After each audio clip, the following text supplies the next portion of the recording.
Pilar Unzaluren zuzendaritzapeko ingurumen, lurralde plangintza, nekazaritza eta arrantza saila plan estrategiko bat burutzear dago ardoaren eta olioaren sektoreetan.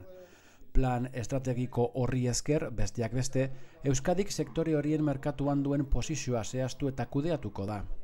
Lehendakariak mezu hori helarazi die sektoreko ordezkarie gaur goizean egin duten bileran Moreda Araban. Arabako Errioxako herrizka horretan Euskadiko $3 bat dago.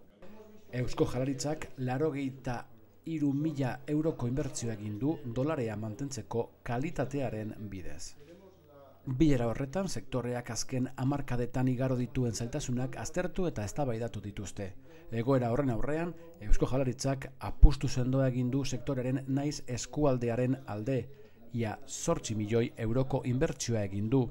Arabako Errioxa sustatzeko ahalegin garrantzitsua izan da, eta bereziki helmuga turistiko gisa. Nire gobernuak herri honekin bi sektore hauekin eta Errioxa Arabar osoarekin duen konpromisoa erakutsi dut.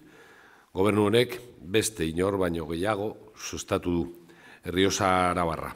Eta datuak erakusten dute zuzen geundeela euskal turismoaren urte hoberenean eskualde honek Euskadi baino gehiago handitu zen.